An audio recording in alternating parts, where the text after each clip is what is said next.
Bonjour à tous et bienvenue sur Guilty Movies. Dans l'épisode précédent, je vous invitais à vous gondoler grassement devant une rom-com cucu pour gamine.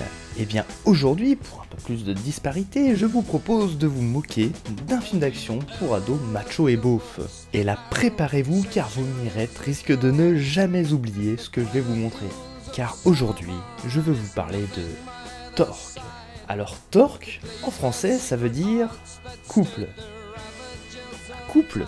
Selon Wikipédia, en mécanique solide, un couple est un ensemble de forces appliquées à un solide dont la résultante est nulle, mais dont le montant total est non nul.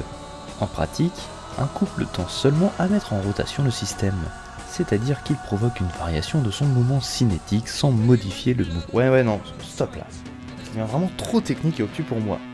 Mais vous aurez peut-être compris qu'aujourd'hui nous allons enrichir notre vocabulaire sur le thème de la mécanique, avec un film avec de grosses motos qui vont très très vite, des bimbos, de jeunes rebelles beaux gosses mais au grand cœur. Aujourd'hui, je parle donc de Torque.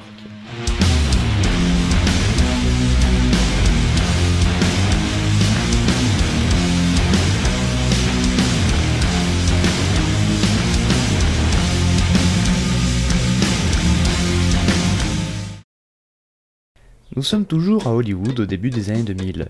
Outre le succès durant une bonne quinzaine d'années des films produits par Jerry Bruckheimer et Joel Silver, une nouvelle saga va poindre le bout de son rétro. Une saga toujours d'actualité d'ailleurs, vu que son 9e épisode devait sortir en cette année 2020, mais a été repoussé l'année prochaine. Je veux bien entendu parler de la saga Fast and Furious. Le premier Fast and Furious, réalisé par Rob Cohen, auteur de cinéma ayant fait ses preuves avec des œuvres impliquées comme The Skulls. C'est moi où je vous ai déjà parlé de ce truc. L'hilarant Triple X, dont le montage s'inspire du cubisme. Me demandez pas pourquoi, mais c'est l'avis de Rob Cohen lui-même. This is really relishing this action moment by making the cubist editing. Et surtout l'ignoble Furtif, genre de Top Gun du turfu combiné à un 2001 l'Odyssée de l'espace de la série Z, où la vilaine IA d'un avion de l'armée du gouvernement se rebiffe pour foutre le bordel. Bref, je vous reparlerai très certainement de Rob Cohen vu le palmarès du mec, mais aujourd'hui on reste sur Fast and Furious. La saga Fast and Furious est une idée du producteur Neil H. Moritz qui voulait son Point Break à lui. Moritz étant le producteur de la saga jusqu'à maintenant, ainsi que le producteur d'autres titres qui laisseront l'élite cinéphile hautement rêveuse, comme les Triple X ou les Urban Legend, mais encore le film Sex Intention, ainsi que ses suites, le fameux RIPD Brigade Fantôme, l'un des plus gros beats de ces 10 dernières années, et accessoirement l'un des trucs les plus insupportables qui m'ait été donné de voir, le remake de Total Recall, que tout le monde a oublié, ou encore l'adaptation du jeu vidéo Sonic. Et oui, vous situez un peu le niveau du bonhomme là. Et donc pour ce Torque, Neil Moritz va s'adjoindre des services de Joseph Kahn à la réalisation. A l'époque, Joseph Kahn est un jeune réalisateur surtout reconnu pour ses vidéoclips pour de grands noms du rap R&B et de la vague new metal américain, puisqu'il a bossé avec Snoop Dogg, Korn, Mariah Carey, Monster Magnet, 50 Cent, Rob Zombie, Papa Roach ou même Britney Spears. C'est alors qu'il se retrouve sur ce premier film de studio, censé surfer sur le succès du premier Fast and Furious. Le film raconte l'histoire de Ford, sorte d'action man live action tout droit ressorti d'une pub dentifrice avec son sourire plus blanc que blanc. De retour aux États-Unis après une cavale de près d'un an. En effet, dès le début du film, Ford part à la recherche de sa copine Shane, une belle blonde très typée stéréotype de pin-up californienne des années 2000, qui n'hésite pas à l'envoyer chier dès que Ford se pointe comme une fleur dans son stand. Ford, quand je te dis je t'aime plus, espèce de salopard, et je veux plus jamais te revoir, qu'est-ce que tu piges pas là-dedans? Mais Ford est pourtant un authentique White Knight, comme il l'atteste lui-même, car s'il a disparu, c'était avant tout pour protéger sa donzelle et son business après que ce dernier ait fait des affaires avec un mec pas très recommandable. Henry, le chef du gang des Hellions, qui n'hésite pas à refourguer des kilos de drogue cachés dans des motos. Ford et sa petite bande également composée de Val et Dalton, les quotas hispaniques et asiatiques d'Hollywood, vont également rencontrer le gang des Reapers, et qui a pour chef Trey, joué par un Ice Cube en mode bulldog qui refuse de soigner sa rage de dents. Le gang de Ford va surtout avoir affaire au cas Junior, le petit frère relou de Trey qui vient chercher la merde avec tout le monde. Même à son frère à qui il fait du business derrière son dos, avec les Hellions. Henry, le chef des Hellions, va donc profiter de cette occasion pour la retourner en leur faveur, en tuant Junior et en accusant Ford d'avoir commis le meurtre. Afin que le FBI et la police se remettent à ses trousses et que ça serve aussi d'ultimatum afin que Ford lui rende ses bécanes pleines de drogue. Ford et ses amis devront alors se tirer de cette situation pas possible, en échappant aux forces de l'ordre tout en réglant cette sombre histoire d'affaires de drogue avec Henry, avant le coucher du soleil. Parce que dans Torque, il n'y a pas besoin de montre, on se repère à la position du soleil. Vous voyez? Bon alors, pour commencer, Torque c'est pas très évident à raconter. Non pas que l'histoire soit dense et compliquée à comprendre, au contraire le scénario est typiquement celui de tout film de gangster, où un héros tentant de s'extirper de sa condition de voyou va se retrouver seul contre ses rivaux et la police et devra prouver son innocence, tout en coinçant le coupable. Mais l'histoire est incroyablement décousue, le film est monté vraiment dans tous les sens. Au départ je voulais vous raconter le film séquence après séquence, on n'aurait juste jamais fini. Rien que les 20 premières minutes, c'est la fête du slip en termes de course, de cascade et de baston avec effet numérique hideux en prime. Alors que le récit n'a même pas commencé. Ça permet au moins au réalisateur d'accumuler une tonne de faux raccords assez marrants à retrouver pour qui a l'œil observateur. Les séquences s'enchaînent à toute allure, sans qu'on saisisse vraiment les tenants et aboutissants de l'intrigue. On se retrouve même avec des scènes complètement incohérentes, où un personnage va sortir une information décisive. Henry l'a tué avec la chaîne de sa bécane. Comment tu sais ça? Ouais, comment tu sais ça? Ouais, comment tu sais ça? Eh ben, c'est-à-dire que... c'est compliqué. Hop hop hop, petit montage alterné qui suit deux agents du FBI et leur poursuite. Je sais où je vais, enlève ton doigt de ma joue, je sais où je vais. On retourne alors dans la suite de la séquence, et là c'est Ford qui explique la suite de l'information. Henry a fait une grosse erreur. Tu vois toutes ces égratignures? Ouais. Eh ben elles sont faites par le pignon. Et il n'y a pas deux bécanes qui laissent les mêmes marques sur une chaîne. Et là le latino répond un peu ignare, Ah ouais, comme une empreinte. alors que c'est lui qui balance l'info au début. Ça n'a juste aucun sens en termes de continuité, comme si que les acteurs eux-mêmes s'étaient trompés de réplique. En termes de rythme, c'est bien simple, ça ne s'arrête jamais. Tout est filmé dans une dynamique excessive afin de simuler cette sensation de vitesse promulguée par ces engins ronrissants. On a ainsi droit à des plans que Choyark n'aurait jamais osé faire sérieusement, comme cette caméra qui plonge à l'intérieur d'un moteur de véhicule en images de synthèse moche, des zooms agressifs, des gros plans sur les visages, de très gros plans. Et pourtant on a déjà eu des propositions cinématographiques haletantes et dynamiques, ne laissant que peu de répit aux spectateurs tenus en haleine, à l'image du Courle-la-Cour de Tom Tykwer. Mais là c'est con et surtout très vulgaire. On est plus sur du Crank 2 que sur du Courle-la-Cour. L'étalonnage est franchement scandaleux, la colorimétrie est poussée au maximum pour mettre en valeur les décors de Californie, et ça agresse violemment la rétine. En bref, c'est frénétique, tape à l'œil comme on a rarement vu jusqu'à maintenant, et le film fonce à toute allure sur les routes goudronnées du mauvais goût. Prenons par exemple le générique du début qui est à lui tout seul, la note d'intention du film. Et il y a de quoi dire, car c'est une vraie séquence masturbatoire pour tous les kékés beaufs accros à la moto.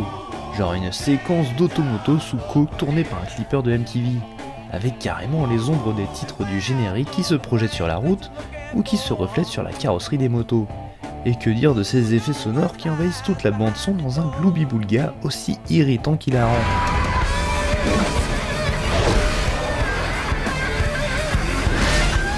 Alors moi perso ça me fait marrer, mais un truc qui me fait encore plus marrer dans ce film, ce sont les personnages. On a droit bien sûr à la palanquée habituelle de stéréotypes paresseux que nous offre Hollywood depuis de nombreuses années. Entre le héros au sourire clinquant et au brushing parfait, même après avoir parcouru le désert dans la poussière à dos de moto, le grand méchant avec sa coupe mulet, sa moustache en guidon et surtout le débardeur Motorhead qui montre qu'on a affaire à des durs, la pin-up du méchant qui ressemble, et là je suis désolé pour la jante féminine, à une grosse poufiasse vulgaire qui passe son temps à se caresser les lèvres avec sa langue tout en masturbant la lame de son canif. Mais ce qui me rend fou dans ce film, c'est de voir à quel point les interactions entre les personnages sont futiles, voire carrément superficielles. Ce qui montre que le film n'a vraiment pas grand chose à raconter outre son pitch minimaliste. Prenons cette fois l'exemple du couple de héros. Durant sa cavale, après qu'il ait été contraint de quitter sa copine Shane, notre bon vieux Ford est allé se dorer la pilule en Thaïlande pendant un peu moins d'un an. Ok, s'en fout, non? Effectivement, mais ça n'a pas l'air d'être de l'avis des gens responsables des dialogues, qui n'hésitent pas à le faire remarquer durant tout le film. Il y a une route super qui longe la côte de Bangkok à Patani. Tu sais que tu m'as toujours pas dit pourquoi t'avais choisi la Thaïlande. Ford, je croyais que t'étais parti bouffer des sushis pourraves chez les Viettes. On m'a dit que t'étais au Cambodge, ou je sais pas quel pays de merde. T'as passé un peu trop de temps chez les Shintok, Ford.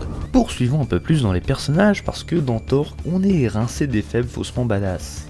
Et pour le coup, les personnages qui me font le plus halluciner, c'est ce couple d'agents du FBI. Très vite après la mort de Junior, les agents McPherson et Henderson se rendent sur les lieux du crime alors que ces derniers sont à la recherche de Ford, toujours en cavale. Et c'est assez drôle de voir dans le rôle de ces deux agents la caricature de Jones accro à MTV, entre le personnage incarné par Adam Scott à l'apparence juvénile et avec son costard trop grand pour lui, on a plus l'impression de voir un stagiaire du FBI faire du zèle auprès des autorités. Surtout comment ils se foutent de leur gueule. On a l'arme du crime et elle dit qu'elle a vu toute la scène. Félicitations. Idem pour l'agent Henderson, petite métisse sexy aux tresses afro avec son blouson en cuir qui a sans doute matrixé son employeur avec son look super branché. Et très vite on va se rendre compte que ces personnages servent pas mal à meubler le film au détour de minuscules séquences où on apprend juste qu'ils sont sur les traces de Ford. Des séquences qui flirtent parfois avec l'absurde le plus complet. Vous n'avez pas vu 3 motards et une nana sur 2 cigares à propulsion passer par ici il y a moins d'1 heure? Ah, il doit y avoir une merde dans la flotte ici. Bon, d'accord, les mots organisés en forme de phrases semblant gravement vous perturber, alors on va essayer autre chose. 3 types. Une fille. Et 2 belles bécanes. Et ça vire très rapidement au gag débile. Alors, involontaire ou pas, c'est à vous de décider. Passe un appel, filtrage total entre Lone Pine et Los Angeles. Me dis pas que tu penses que Ford va à Los Angeles? Je pense qu'il est aux fesses d'Henry James. Si la raison est que Henry l'a bien piégé, c'est ce que je ferai. Allez, vas-y, roule! Il faudrait que tu payes l'essence. Oh oui. À ce stade, vous êtes très certainement en train de vous dire que ce film a été réalisé par un enfant de 8 ans, fan des émissions de tuning de son grand frère. Ou bien vous pensez tout simplement que ce film vous prend pour un con, ce qui est un petit peu vrai. En vérité, Joseph Kahn a vécu une très désagréable expérience sur le tournage de Torque, je n'hésite pas à le dire. Le fait que son film suivant, Détention, soit sorti en 2011, soit 7 ans après Torque quand même, est aussi un indice sur la déconvenue qu'a vécu le réalisateur avec l'industrie hollywoodienne. J'ai comme le pressentiment que Clapton va proposer à Ion d'être son cavalier, ce qui me paraît aussi cohérent qu'un mauvais nanar genre Torque, la route sans flamme. Et l'idée reste fort probable, car le film possède une mise en scène ultra sophistiquée et dynamique. L'action reste très lisible malgré son montage bordélique, et Joseph Kahn n'hésite jamais à proposer de petits tours de force visuelle, comme un visage se reflétant sur le cadran d'une montre, un champ contre champ sur un reflet de rétroviseur, des jeux sur la profondeur de champ, des travelling compensés. Alors c'est clair que ça ne sert jamais le récit, mais pour tout amateur de cinéma et de mise en scène, ça reste un vrai plaisir à regarder, volontairement parlant je veux dire. Mais la mise en scène dérape très rapidement et à de nombreuses reprises. À un point où on est à se demander si Joseph Kahn ne cherche pas à saboter son propre film.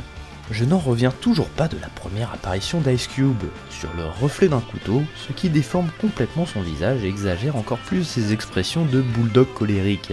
Idem pour cette séquence complètement inutile où Henry se retrouve emmerdé par 2 touristes un peu invasifs et fans de moto, et qui se fait prendre en photo avec sa poufiasse comme 2 bénés un peu mal à l'aise. C'est complètement débile, le couple se laisse prendre en photo alors qu'il pourrait tout simplement les envoyer chier vu que c'est des méchants. Mais non, il reste à poser devant l'appareil avant de coller un bon gros bourre-pif dans la gueule du touriste. T'as cligné, il a cligné. Oh, elle a cligné aussi, regarde. On en fait une autre, hein, puis cette fois, on cligne pas. Il est maintenant temps de conclure. Je pense avoir fait le tour du film. Résumons maintenant pourquoi il s'agit d'un nanar absolument indispensable. Le premier gros truc à dire, c'est son côté faussement rebelle qui ferait presque passer la moindre terreur des bacs à sable pour Tony Montana. Pour ça, les héros vont par exemple péter des bouteilles de bière vides gratuitement et le plus naturellement du monde pendant une séquence de dialogue.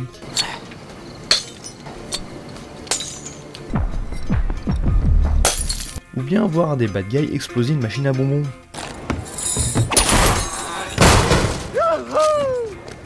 Le deuxième point hautement nanar, c'est tout ce délire bouffe tuning pseudo-bronché que le film essaye de nous vendre durant 1h20, notamment un aspect que je n'ai pas encore abordé. la majorité des répliques entre les personnages secondaires sont des allusions à la mécanique, surtout quand il s'agit de la jante féminine. Tu me grimpes? Je sais pas, cet engin est peut-être trop puissant pour toi. Pour savoir, il faut que je l'essaie. Je crois que moi aussi je suis bonne pour aller me passer une petite couche de peinture. Je crois que Ford préfère les selles en peau de salope. J'ai l'impression que tu devrais penser toi-même à te payer une nouvelle selle, Henry. Ça fait longtemps que t'en partages une avec tes potes et tu vas finir par te choper des cochonneries. Boy, that escalated quickly. Et quand c'est pas ça, ce sont des répliques ridicules prononcées comme des punchlines badass. Restez où vous êtes. Je suis parti pour des doubles burgers aujourd'hui. Et dire que on avait presque décidé d'aller à la plage ce week-end. Une chance pour moi que Luther aime pas l'eau. Ça veut dire que je veux pas être à côté de toi quand la merde touchera le ventilo. Ouais, un rendez-vous chez la manucure.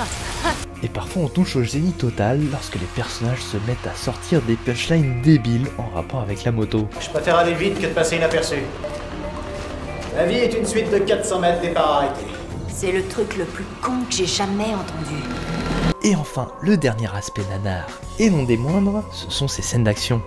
Parfois ça veut faire du John Woo sur deux roues, mais la plupart du temps ça se prend pour Choi Ark. Mais le Choi Ark de Black Mass 2 et de Piège à Hong Kong. Joseph Kahn expérimente sa caméra virtuelle pour des plans en CGI la plupart du temps inutiles. Mais souvent ça touche quasiment au génie abstrait, à l'image de scènes littéralement impossibles comme cette course-poursuite sur le toit d'un train en marche, et surtout cette fin dégobillant tout ce que le cinéma pouvait nous offrir en termes d'images numériques au début des années 2000. C'est vraiment, mais vraiment moche. Une séquence finale où on nous sort le truc le plus gratuit et qui n'a pas été une seule fois abordé auparavant dans le film, la moto la plus rapide du monde. De 0 à 300 à l'heure en moins de 10 secondes, hein? J'en ai entendu parler. Une excuse pour nous servir l'une des scènes les plus indéfendables de l'histoire du cinéma. Et pour terminer, que serait un nanar aussi formidable sans ses placements produits? Et oui, et cette fois c'est Pepsi qui étalera sa marque partout où il pourra, les studios n'ayant peur de rien au point de proposer un duel final entre les deux personnages féminins sur fond d'affrontement entre Pepsi et Mountain Dew. T'as un moment là? T'en veux ta part, pétasse? J'attendais que tu me le demandes! Alors que le soda Mountain Dew est fabriqué par le groupe PepsiCo. Alors là, pas trop de doute à avoir, les studios ont bien mis leur sale main pour que le film devienne un bête panneau publicitaire pour une marque de soda. Chose que Joseph Kahn avouera plus tard lors d'une interview de Vice menée par François Coe, aussi critique sur le site Nanarland. Quand j'ai fait Torque, c'était dans un esprit de satire, d'autocritique. Je n'ai réussi qu'à 70%. Son bide est à 70% ma responsabilité. Les 30% restants, le côté sérieux du film, c'est ce que le public et le studio voulaient voir. Et ça aurait cartonné, parce que c'était dans la lignée de Fast and Furious. J'ai démarré en faisant un film que je voulais voir, et à la fin j'ai accouché d'une sorte de film d'animation japonais satirique avec Ice Cube et des motos. Qui a envie de voir ça? Bah moi perso, j'aimerais en voir plus souvent des naufrages aussi flamboyants. Ne serait-ce pour vous les proposer en vidéo.